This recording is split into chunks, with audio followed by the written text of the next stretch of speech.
Bonjour, bonjour, mbote mbote na biso nyonso basi ya Congo.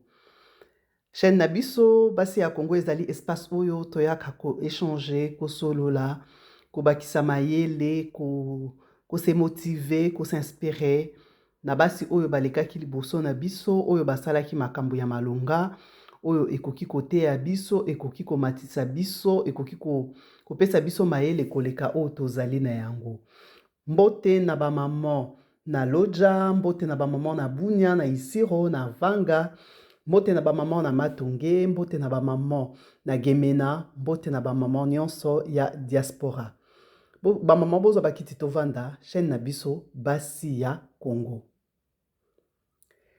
Lelo na lingito solola autour ya sujet moko oyo eza important.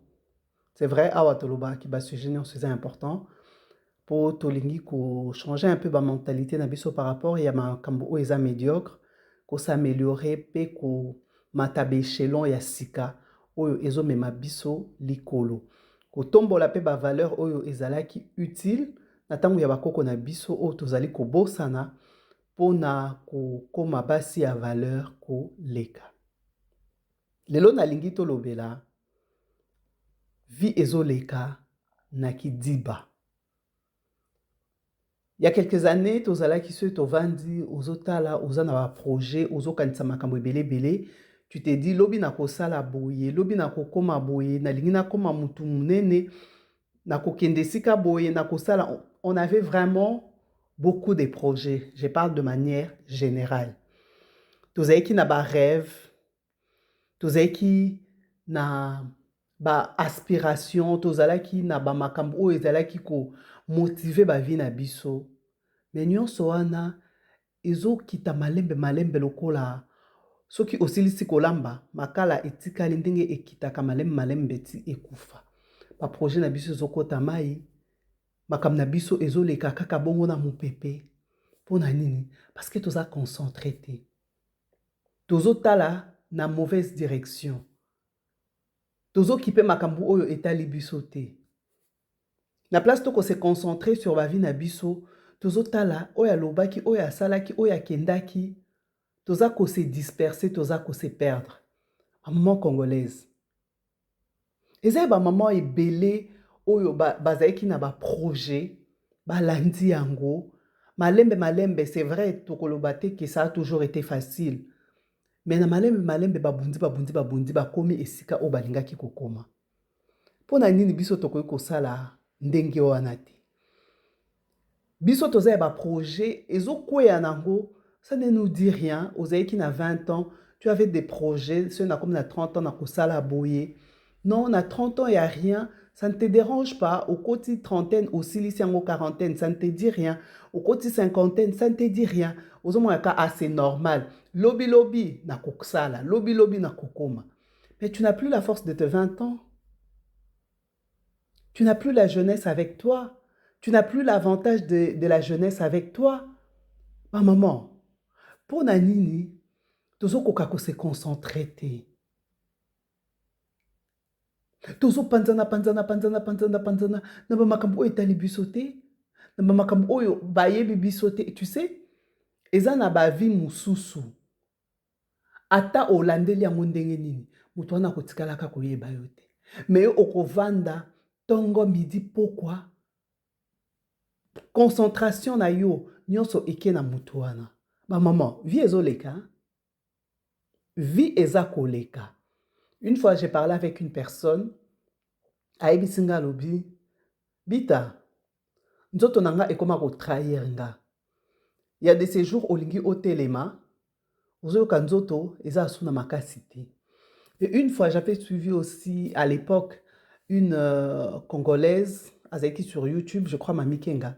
Alobi okolinga otelema, oyoki nzoto ezoboya. Pourquoi? Tu n'as plus la jeunesse avec toi. Pona nini, tozozwa mesure ya ba vie na biso te. Tozo panzana. Maman, tango ozo panzana wana, vie ezokende, ba jour ezoleka, ba projet ozeki nango na 20 ans. Soko yeko sala nango na 50 ans, il y a pas de tokoloba nini.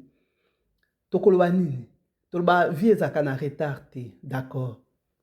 Ça dépend, il y a contexte. Mais ceux qui obandaka na 20 ans, na 30 ans, olinga que déjà 10 ans d'expérience, na 40 ans, olinga que a 20 ans d'expérience, ainsi de suite. Olinga qui ont profité plus. Na boite ko bonga, ndenge biso tolobelaka yango. Na 35 ans, eza ndenge moko te na ko bonga na 55 ans ou 60 ans. Parce que okoza lisusu na makasi ya ko profiter te na be effort oyo o fournir. Pa maman, to vanda, to kanisa. Pe to loba, Nathan o etikali ngai. Comment est-ce que j'ai fait pour me réorganiser? Pour na bima lisusu l'échec te. Na bima lisusu te l'échec par rapport ya ba projet nanga o na bandaki nango. Ba maman to bungi mingi hein. Ba maman to bungi mingi. Surtout aujourd'hui avec les réseaux sociaux, si tu n'es pas discipliné, okobanda ko se perdre olamuki na tongo, opesi mbote na quartier, bonjour, bolamuki e.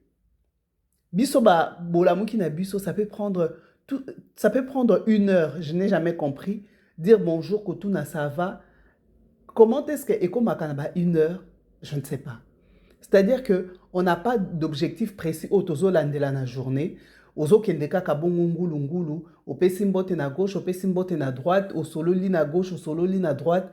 Tango oko vanda po, o meka kosala quelque chose, to komi déjà ba 11 heures, to komi kolanda midi, journée zo leka, tu n'as rien fait. Na pourquoi okomi kobeta masolo na ba oba utaki musala. Mais ba maman, on ne peut pas bâtir une vie soki au vandite au réfléchir. Au vandite au loba semaine o na kosala nini, na kokende wapi, na ko benga nani, na ko solola na nani.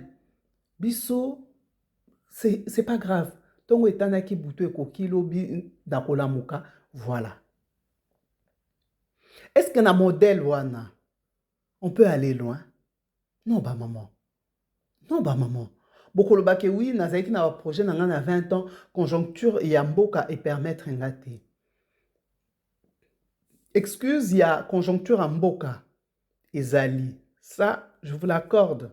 Tout ça ba congolaise, tout ça kanaki. Ça to yebi ba réalité en mboka na biso. Mais na kati ya temps wana, il y a des gens qui arrivent à s'organiser, d'avancer, de progresser, de prospérer, de faire aussi des petites comme de grandes choses. Pourquoi est-ce que oko lukate oko se retrouver na catégorie à bateau ou bazo bouger ba vie na bango? Ba maman,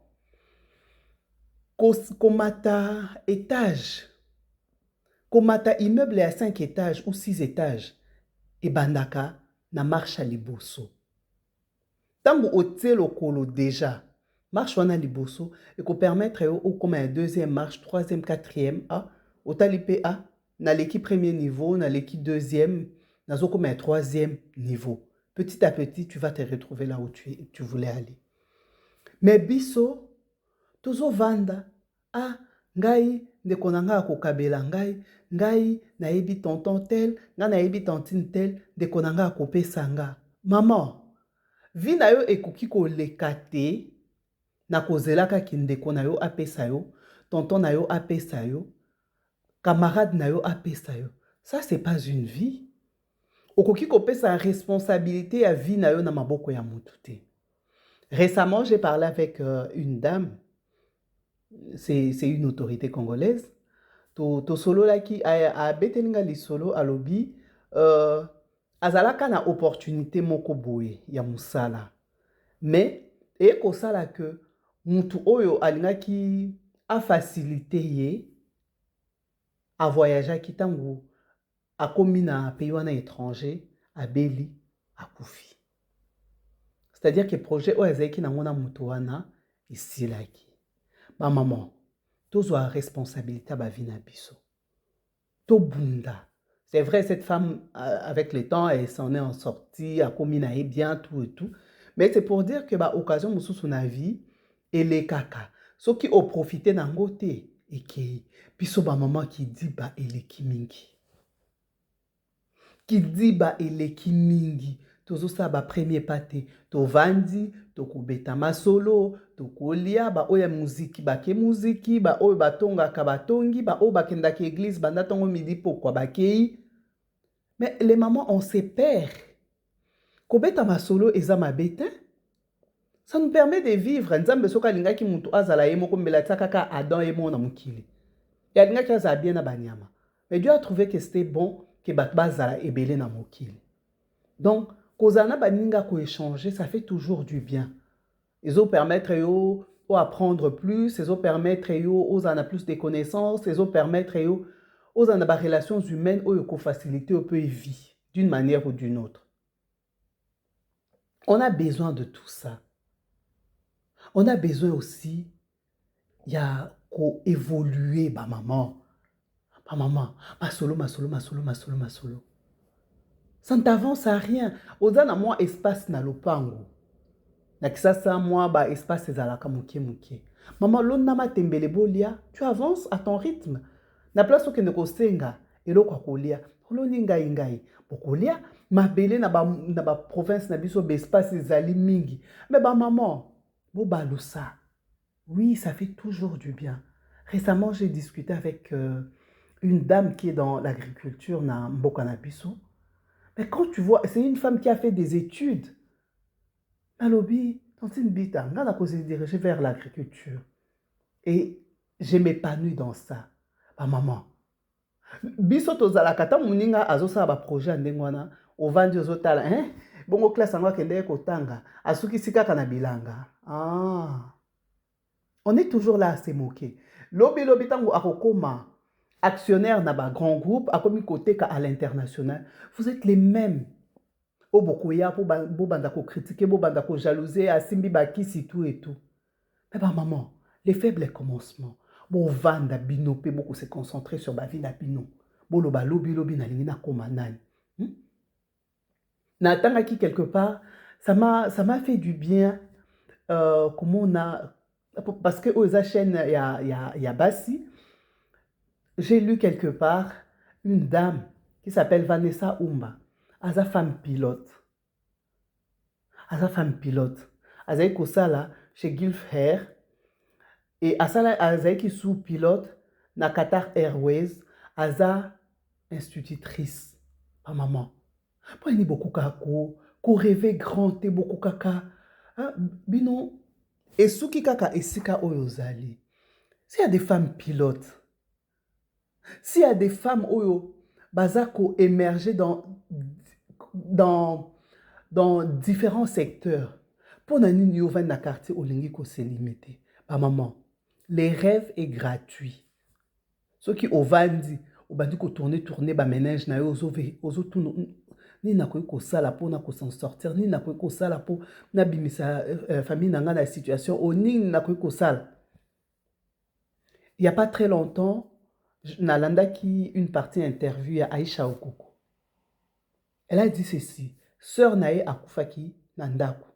Si j'ai bien compris entre les lignes, alobike bazaiki na difficulté financière. Ça c'est ma lecture entre les lignes. Et elle a dit à sa maman, la lingi les sous ba situation oyote. Ba maman, tous en a prise de conscience il y a ba situation otozo vivre. Et pousser biso na action et pousser biso na excellence. To lamuka ba maman. Na lobite que bosala ke lo côté. Non, mais si on peut aller encore au-delà ya otozo sala déjà, ça sera mieux pour tout le monde. Basi ya Congo. To mi pesa. To bunda. To ze ba rêve. Pour ni to linko accomplir en ote.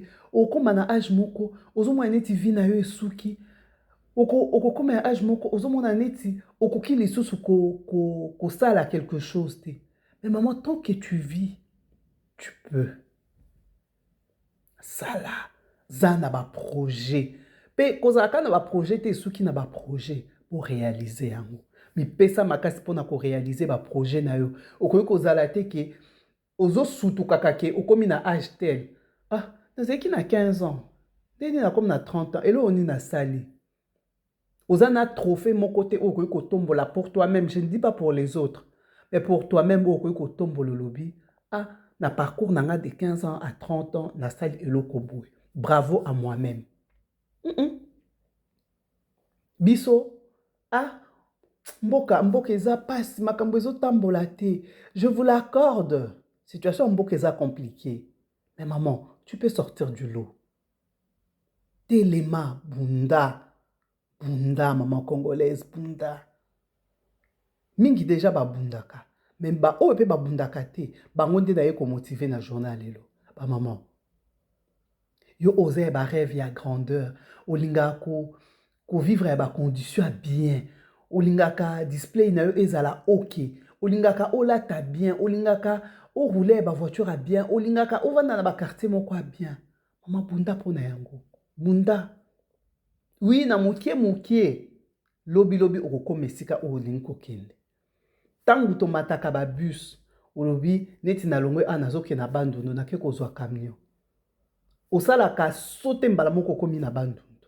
Osala ni bo parcourir 1 km, 2 km petit à petit, boza ko se rapprocher na objectif oyo ozaiki nango ya kokoma na bandundu. Na vie c'est la même chose. Bunda, malembe. Lobi okosutuka oh nakomi na bandundu kande tozali kokende malembe bo oui okomi esika okana ekokoma ba maman tolamuka kidibele kimingi kidiba sokoza kidiba maman kozwa 0 à la fin okocholama okosekama lukate ko se retrouver na catégorie ya basi oyo basekaka bango bacholaka bango na 60 ans na 70 ans ozo senga de l'aide bakabela o bapesa yo. Tu as eu une vie. Pourquoi est-ce que Nathan wana au profita quitté pour investir même dans peu de choses? Pas maman. On ne vit qu'une fois. Et vie na biso wana, il faut ton marquer on d'abord empreinte moko ya kitoko o ezake batu o bakoya sima. Non seulement ba sepe la pona musala oto sali, mais biso moko pe de notre vivant, to profiter na misala oto sali. Totika ko s'éparpiller, ko tala à gauche à droite, ko compter sur ce que les autres peuvent apporter dans notre vie. Naza ndeko nanga akokabela ngai, akopesa ngai. Nyonso wana pourquoi on est dans la distraction. Okovanda ozotala novelas. Mais maman, tant ozotala novelas, journée zoleka. Na lobite ke dans la distraction que kozate. On a besoin de ça pour aérer la tête, pour aérer les cerveaux. Na boité. Moi ton moko otali théâtre. Oui, même dans ma classe, tu as la récréation, c'est-à-dire que mutu ekoki ko saturé. Ils ont ton moko mutu ils ont besoin et les kamupépé.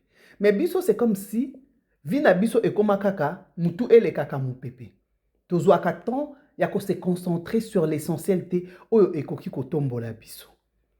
Ba maman, le temps qui passe ne reviendra plus. Lobi ozaki na 15 ans.